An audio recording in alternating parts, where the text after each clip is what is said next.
Como decíamos, la empresa Yasaki anunció el cierre de sus plantas industriales en Uruguay, ubicadas en Las Piedras y Colonia del Sacramento, donde trabajan 1.200 personas. En Colonia del Sacramento se desempeñaban unas 900, mientras que en Las Piedras lo hacían 300. Según la empresa, la determinación se debe a los altos costos de producción en nuestro país. ¿Qué impacto va a tener esto en la ciudad de Las Piedras? Bueno, para saberlo, recibimos a nada que perder a Gustavo González, alcalde de esta localidad canaria. Gustavo, ¿cómo estás? Muchas gracias por atendernos esta mañana. Buenos días, ¿qué tal? ¿Cómo andan? ¿Todo bien? Todo bien por acá, Gustavo. Bueno, consultarte, ¿cómo cayó esta noticia en la ciudad, teniendo en cuenta que impacta directamente a 300 familias? Bueno, la verdad que la noticia ni siquiera se esperaba, porque realmente no se avisoraba esta situación, y de manera abrupta en la madrugada del otro viernes, cuando determinan cerrar la planta y comunican a los trabajadores prácticamente horas antes de comenzar el turno. La verdad que fue bastante la complejidad para todos los trabajadores, ¿no? Y eso también va a repercutir en la ciudad. 300 trabajadores en la ciudad de Las Piedras significa no solamente el trabajo directo, sino indirecto también, que producían el salario de cada uno de los trabajadores en nuestra ciudad. Ahora, entonces, ¿Qué tan impactante fue la forma, ¿no?, en la que se le comunicó a los trabajadores esta decisión? Sí, eso también generó una preocupación de la forma del relacionamiento con los trabajadores, ¿no? Algo que no se avisoraba, que era una relación en la cual no había ningún conflicto, donde la plantilla de trabajadores últimamente había venido aumentando, y bueno, la forma violenta y sin muchos argumentos, en los cuales le comunican a los trabajadores, ya te digo, horas antes de comenzar el turno, a las 2 de la mañana, y el primer turno ingresaba a las 4 de la mañana, y se les comunica que la empresa no va a abrir, y que se iba a comunicar para el pago del salario de enero y los despidos. Ellos lo único que argumentan es que van a cumplir con todas las obligaciones que la empresa tenga, con todos los, no solamente con sus proveedores, sino también con los trabajadores. Eso genera una forma muy simple de resolver un tema, cuando en la calle quedan 300 trabajadores, ¿no? La mayoría son mujeres y jefas de familia, con lo que eso contrae también un montón de problema social, ¿no? El subsecretario de Industria, Walter Berry, dijo que el anuncio no fue sorpresivo. Sin embargo, el subsecretario de Trabajo, Daniel Pérez, dijo que sí lo fue y que se enteraron por el comunicado de la empresa. Desde el municipio, ¿qué conocimiento tenían de cómo venía funcionando la empresa y qué análisis haces sobre esta descoordinación del gobierno saliente? La verdad que no, sí fue sorpresivo, no había indicios de nada de que la planta se fuera a retirar, no había ningún conflicto, ningún comunicado. De hecho, la planta donde se encuentra Yasaki, el predio y la planta es de la Intendencia de Canelones, o sea, en ningún momento se planteó nada de su retiro. De hecho, nosotros venimos trabajando también con algunas actividades donde Yasaki tenía algún compromiso, en este caso con el Centro de Rehabilitación del Sur. En ningún momento se nos avisó, se nos planteó ni siquiera nada, ni un conflicto. O sea, la verdad que fue violento y inesperado para todos los trabajadores, que de la noche a la mañana quedan sin trabajo. Entonces eso genera una preocupación, más que nada en el relacionamiento empresarial con los trabajadores. Digo, esto la verdad que no se ve muy seguido. Y bueno, así como se enteraron los trabajadores, nos enteramos todos nosotros. No hubo una mesa de diálogo de acuerdo a la situación. Ellos plantean en los impuestos, bueno, hay otras versiones en las cuales los trabajadores plantean, el UNRWA plantea que no es una de las empresas que tenga que estar cumpliendo con todos los impuestos, porque están exonerados de algunas cosas.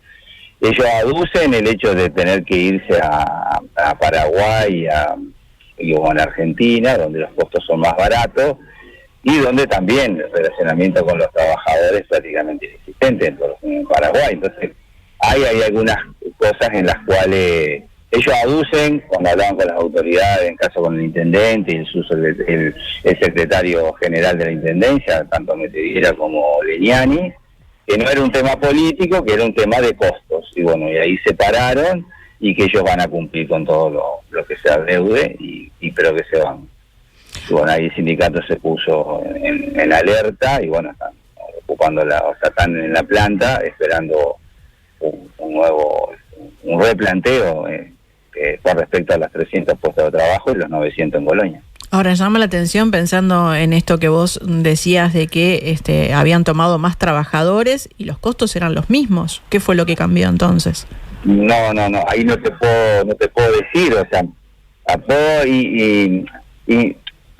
pensar determinadas cosas, pero desde el punto de vista de la realidad no tengo los elementos como para poder decirte qué es lo que pasó. Supicamente puedo pensar, y bueno, nos vamos de este país, aparte en el tiempo que se van, termina la elección, es un proceso de transición y toma una decisión y se van 1.200 trabajadores a la calle, 900 en Colonia y 300 en Las Piedras. Si me preguntás, ese era el momento adecuado para tomar una resolución en la cual en ningún momento se planteó nada arriba en ninguna mesa de trabajo, y te diría que, si suspicazmente diría que hay cierto grado de intencionalidad, pero eso es desde el punto de vista personal mío, ¿no? Porque otro elemento no tengo. Hubo sí un aumento en la plantilla, en algún momento el año pasado ellos venían con algunos temas de baja de trabajo, bueno, después consiguieron otros trabajos y bueno, empezaron a aumentar la plantilla. Ya te digo, acá en Las Piedras superaron los 300 trabajadores ya hace un tiempo, y bueno, eso llevó a la crisis que tenemos en este momento, ¿no? Un impacto que se va a sentir en la economía de nuestra ciudad. ¿Y cuál es el panorama hoy en la ciudad pensando en la posibilidad de que estas personas puedan reinsertarse en el mercado de trabajo? Y bueno, en el corto plazo no hay mucho indicio de que se puedan insertar. Podrán sí algunos trabajadores encontrar algún trabajo puntualmente, pero en el corto plazo no lo veo.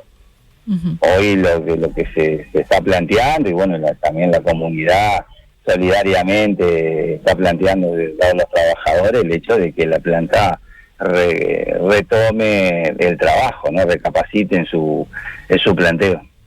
Ahora, en Las Piedras la empresa está instalada en el Parque Tecnológico, y el intendente de Canelones, Marcelo Metediera, decía que han tenido acompañamiento institucional de la Intendencia de formas de exoneraciones para estar instalados allí, para hacer trabajos, pero que bueno, que esto no ha sido suficiente. ¿Cómo ha sido el apoyo de la Intendencia para con esta empresa? ¿Colaboró en beneficios?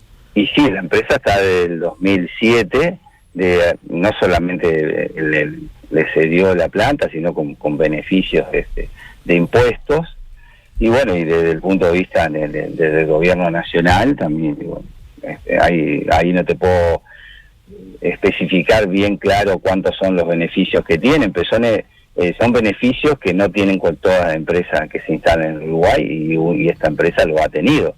El otro día los trabajadores, especialmente en el UNRWA, hacían un análisis de las cosas que ellos tenían que pagar, cuáles eran realmente los beneficios que tenían en nuestro país, y la verdad es una empresa en la cual se posibilitó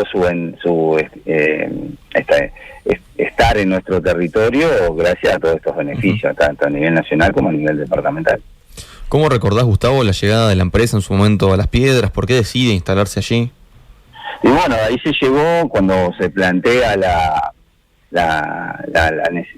importancia de plantearse una empresa de este tamaño. Recuerdo que en el 2007 fueron más entre 1.200 y 1.300 trabajadores, que generó un impacto muy, pero muy importante en nuestra comunidad, ¿no? Porque simplemente que haya 1.200, 1.300 trabajadores. Recordamos la época de Comargen, por ejemplo, cuando era un frigorífico que tenía más de 1.300 trabajadores en su plantilla. Bueno, sería un impacto de esa índole, donde la gran mayoría eran jóvenes, porque la gran mayoría eran jóvenes en ese momento, y generó un impacto en ese quintil de la sociedad, donde el trabajo hacia los jóvenes escaseaba, y bueno, realmente fue un impacto muy, pero muy importante. Gustavo, hablábamos del apoyo que la empresa ha tenido de parte de la Intendencia. Bueno, ¿qué pasa con el gobierno nacional? ¿Crees que desde el gobierno ha faltado apoyo al sector? Y bueno, yo que sé, las declaraciones también del ministro, del subsecretario, fueron de, bueno, como que aceptando un poco la realidad y que se iban y que el próximo gobierno tenía que hacerse cargo de esta situación. El tema es que hoy tenemos 1.200 trabajadores en la calle y no hemos encontrado una respuesta, simplemente aceptar las reglas de juego que plantea la empresa. Me parece que en este caso tener un ministerio donde haya 1.200 trabajadoras en la calle merecería otro tipo de respuesta y de trabajo en una mesa en la cual hoy por hoy no existe. Gustavo González, alcalde de Las Piedras, muchísimas gracias por estos minutos en Nada que Perder. No, gracias a ustedes y que pasen bien. Gracias. En Nada que Perder, hacemos todo por informar.